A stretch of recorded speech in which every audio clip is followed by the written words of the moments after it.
You know, I mean, everything I do always has a blues edge to it. So I thought maybe it's time to sort of bring that out a little more. I think anybody who's ever listened to my guitar playing, or at least anybody who's ever liked my guitar playing, has had an appreciation for the blues and understood that I came from there. So I kind of wanted to bring that out a little more. But I also, you know, I'm not forsaking the jazz end of what I do. I think that's what's really important, is to combine it all. And I think there's a lot of people like me. I don't think I'm like living in a vacuum. I think there's a lot of people who like a lot of different styles of music. So we should celebrate that and put it all, you know, in one place. The blues word was mentioned, the B word, pretty early on. Now, I've made a lot of blues records, and I've always had a great love for the music. It didn't make it more interesting to me had somebody said, well, we'd like to kind of do a Moroccan style record or a Chinese style record. I would have, with the musicians like this, I would have found that equally stimulating, I think. But what I really think of as the blues doesn't really exist as it did.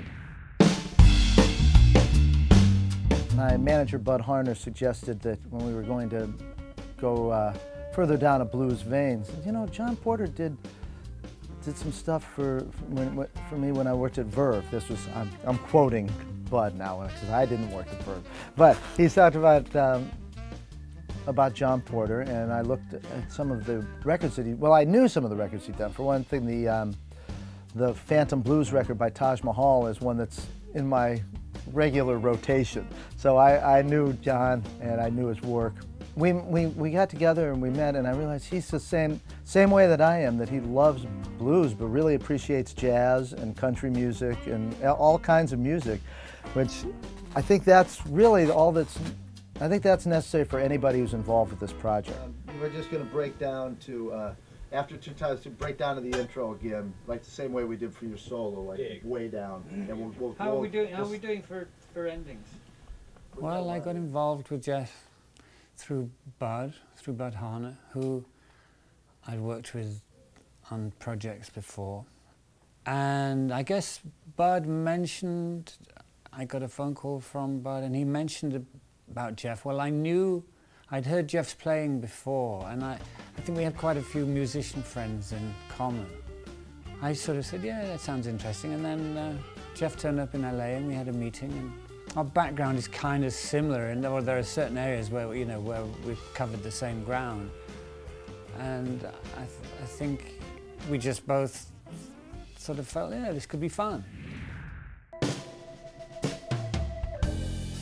I just got a call from Jeff saying, well, look, I've got these guys, and if we can get a studio, we can do it. So that was very appealing to me.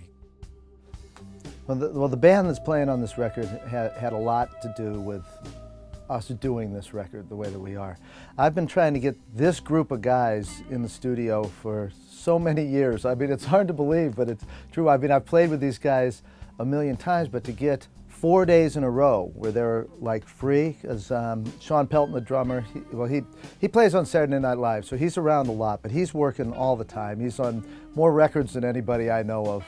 And Tony Garnier, the bass player, plays with Bob Dylan, so Bob Dylan keeps him pretty busy. They're touring a lot. And Kenny White is busy touring with his own, like, music. He's a solo artist. But there's a sensitivity that this particular band gets when we play of really listening to each other and responding. You know, I can tell my story in as many bars as you give me. Or as few. It's just a different kind of story. I mean, it happens with most of the musicians I work with, but this particular band, there's a sound that I've been wanting to capture forever. I think this is a really soulful bunch of guys because they're great players, and I like to work with great players. That's the icing on the cake for me. This was really the band to use, the only band I wanted to play with, because I know it sounds silly, but they can appreciate the technical ability of Charlie Parker, but also the soul of Hank Williams. You know, that going down a really like old style country blues vein isn't wasted. That's like they'll understand the subtleties of that and why that's a valid kind of music. And it just goes for everything that we're doing. I think it opens up everything. We don't have to limit ourselves. It's wonderful. And say John Porter has been as much a part of this as anybody. He understands also. I try to keep an open mind, and I try, depending on the project, but this kind of project, I try to be receptive to what's laid out.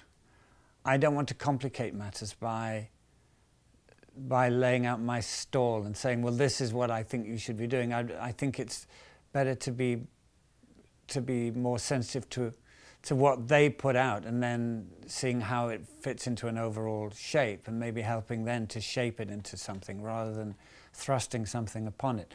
To get everybody in a room like this there's no substitution for that. I mean, you play off each other and say this band really knows how to do that. Let's try one more, because that'll make it. Yeah, because I feel, well, with the new tempo that we're all kind of a little on top, and you're right there, and maybe the rest of us are just a little. Let's do one as a family. I like it. John Porter really understands what that's about. He's listening from the. He doesn't want us to be like doing separate performances. He's looking at it as a band performance. I think it probably was. I mean, I think it was better overall. When we choose takes, we're not choosing it that, oh, that was a good drum track, we can build on that. We're choosing it like, oh, the whole band played good on that. We can use that. And so it is a.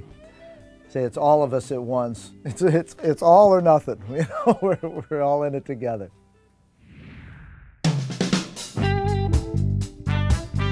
I haven't really given much thought about what's coming up in the future. I'm really like over the top happy to be given the opportunity to do the music like this, the way that I hear it with this band live, and just the interplay and everything that's happening right now. We're going into territory I don't even know where we're going with from song to song, what we're getting into. It's really a collaborative effort. And so I don't have any idea really what the future will hold. I'm hoping this is a stepping stone to something interesting, but you never know where that next foot's going to lie. I don't even know where the next song's going to lie.